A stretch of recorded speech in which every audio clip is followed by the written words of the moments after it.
The war began with a door being kicked open in the dark. Inside the presidential palace, the man Moscow had once supported was about to die. Outside, Soviet commandos moved through Kabul like shadows, believing they were saving Afghanistan from chaos. But they were not entering a country. They were entering a trap.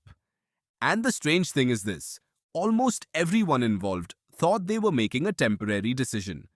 The Soviets thought they were protecting a friendly government. The Americans thought they were bleeding a rival superpower. Pakistan thought it was gaining influence next door. Saudi Arabia thought it was defending faith and power. Afghan commanders thought they were fighting for survival. But history does not care what people think they are doing. History cares what their choices create. And in Afghanistan, one war decision did not just start a conflict. It opened a door that would take decades to close. In 1979, Afghanistan was already unstable. A communist government had taken power in Kabul after the Sour Revolution in 1978. Its leaders promised modernization, land reform, education, and a new political order. But those promises arrived with arrests, executions, village crackdowns, and a kind of forced change that felt less like progress and more like occupation from within. The countryside began to burn. Religious leaders were targeted. Tribal networks rebelled, families disappeared. And in Moscow, the Soviet leadership watched its ally fall apart. At the center of the crisis was Hafizullah Amin, Afghanistan's leader, a brutal and unpredictable figure whom Soviet officials no longer trusted. Some in Moscow feared he might turn toward the United States. Others believed he was simply destroying the country too quickly. So the Soviet Union made the decision that would haunt it.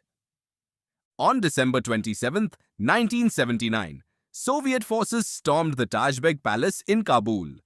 Amin was killed. A new leader, Babrak Karmal, was installed, and the Soviet Union told itself this would be controlled. A limited intervention, a stabilizing mission, a short correction. How many disasters begin with those words? The invasion changed the story overnight. Before that moment, Afghanistan had a local rebellion, a broken government, and a violent ideological struggle. After that moment, it had something far more powerful. It had an occupying superpower. And once a foreign army enters a wounded country, every local grievance can become a holy cause. Every political enemy can become a resistance hero, and every outside power can claim it is only helping. That was the real mistake. Not just the invasion itself, the belief that Afghanistan could be managed like a chess square. In Washington, the invasion looked like opportunity. President Jimmy Carter's national security advisor, Zbigniew Brzezinski, saw Afghanistan through the cold mathematics of the Cold War. The Soviet Union had moved south. America had to respond. And if Moscow could be trapped in a long, expensive war, then perhaps the Soviet Empire could be weakened from the inside. A covert program had already begun before the Soviet invasion, but after the tanks rolled into Kabul, it grew into something much larger. It became known as Operation Cyclone. The idea was simple: support the Afghan resistance, make the Soviet occupation painful, force Moscow to pay. But the route the money and weapons took mattered. The United States did not directly control every fighter in every valley. Much of the aid flowed through Pakistan's intelligence service, the ISI, under the rule of General Muhammad Zia-ul-Haq. And Pakistan had its own goals. It did not only want the Soviets out, it wanted influence in Afghanistan after the Soviets left. So support often favored Islamist commanders who matched Pakistan's strategic vision, not necessarily the most moderate or nationally popular Afghan leaders. In the shadows of this war, men like Gulbuddin Hekmatyar gained power. He was not the only commander, but he became one of the most controversial. Ruthless, ideological, and deeply divisive. There were other figures too. Ahmad Shah Massoud, the brilliant commander of the Panjshir Valley. Jalaluddin Haqqani, whose network would later become infamous. Abdullah Azzam, the Palestinian cleric who preached that Muslims from abroad had a duty to join the Afghan struggle. And among the foreign volunteers who came to the region was a wealthy Saudi named Osama bin Laden. At the time, many outsiders saw only one thing: resistance, freedom fighters, men standing against Soviet tanks. And some of that was true. Many Afghans were defending their homes, families, villages, and faith against a brutal occupation. But another truth was growing beside it. The war was building networks, training camps, fundraising systems, cross-border pipelines, ideological myths, foreign volunteer routes, safe houses, commanders who learned that violence, money, religion, and geopolitics could be fused into one machine. Nobody owned the entire machine. That is what made it dangerous. The CIA did not invent Afghan anger. Pakistan did not invent every militant. Saudi money did not invent the war.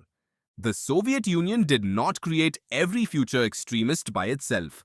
But together, their decisions created the perfect environment for a monster to grow. A shattered state, a flood of weapons, a generation raised inside war, a resistance mythology that attracted foreign fighters, and a global power struggle where consequences were someone else's problem. For years, the Soviet army tried to crush the rebellion. It bombed villages, it mined roads, it used helicopters, special forces, informers, and overwhelming firepower. But Afghanistan refused to break in the way Moscow expected. The mountains swallowed armies. The valleys protected fighters. The border with Pakistan kept the resistance alive. And when American-supplied Stinger missiles entered the battlefield in the mid-1980s, Soviet air power became more vulnerable than before. The war became a bleeding wound, not just for Afghanistan, for the Soviet Union itself. By the time Mikhail Gorbachev came to power, he understood what earlier leaders had denied. Afghanistan was not a quick operation. It was a trap, a drain, and a symbol of imperial exhaustion. In 1989, the last Soviet troops crossed the Friendship Bridge and left Afghanistan. For Moscow, the nightmare was ending. For Afghanistan, a new one was beginning. Because the world made another mistake. It treated the Soviet withdrawal like the end of the story. But wars do not end when foreign cameras leave. They end when institutions survive, when weapons are controlled, when fighters become citizens, when power has rules, and when a country has a future larger than revenge. Afghanistan had none of that. The communist government survived for a few more years, then collapsed in 1992. The victorious Mujahideen factions entered Kabul. And instead of peace, the city got civil war. Commanders turned their guns on each other. Neighborhoods were shelled, roadblocks appeared, families hid in basements. The capital became a battlefield among men who had once been called allies. This was the part of the story that did not fit the heroic Cold War ending. The empire had been defeated, but the country had been abandoned to the armed men left behind. From that chaos came a new force, the Taliban. Many of its early members came from religious schools and refugee communities shaped by the long war. Its leader, Mullah Mohammed Omar, presented the movement as a way to end corruption, disarm warlords, and restore order. To people exhausted by rape, looting, shelling, and lawlessness, order sounded like mercy. But the order the Taliban brought was severe, absolute, and violent. By 1996, the Taliban had taken Kabul. Soon after, Afghanistan became a sanctuary for Osama bin Laden and al-Qaeda. And now, the earlier mistake had fully transformed. A war fought to weaken one empire had helped leave behind a broken country where another kind of transnational threat could breathe. This does not mean the Taliban were simply created by the CIA. That version is too neat, too easy, and too false. The truth is more disturbing.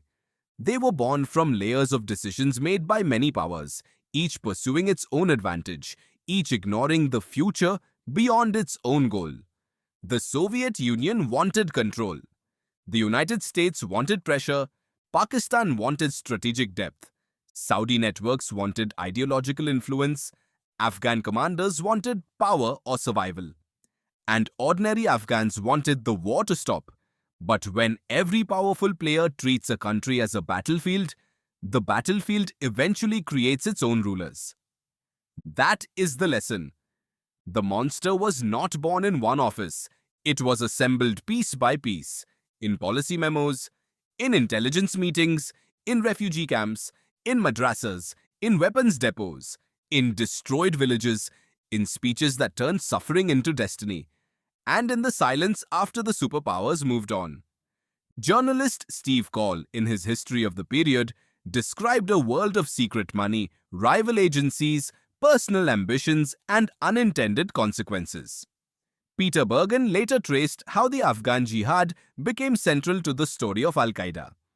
Official reports and declassified documents show the same haunting pattern again and again.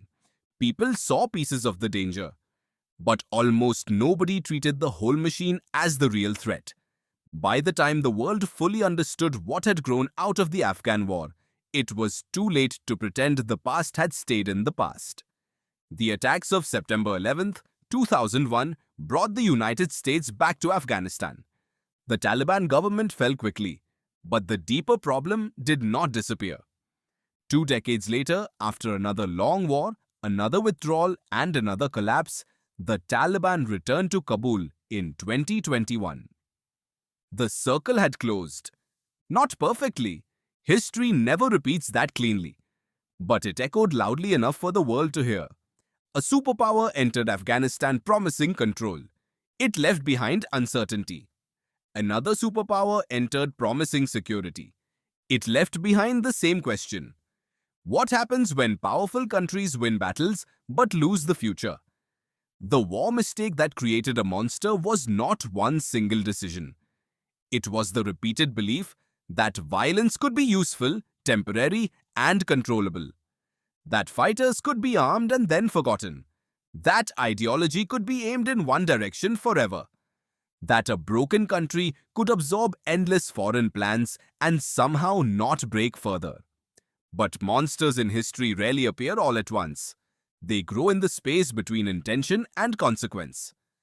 They grow when short-term victories become long-term ruins. They grow when powerful people leave and ordinary people have to live inside the wreckage. The door was kicked open in the dark. And what came through it was not just an army. It was the future.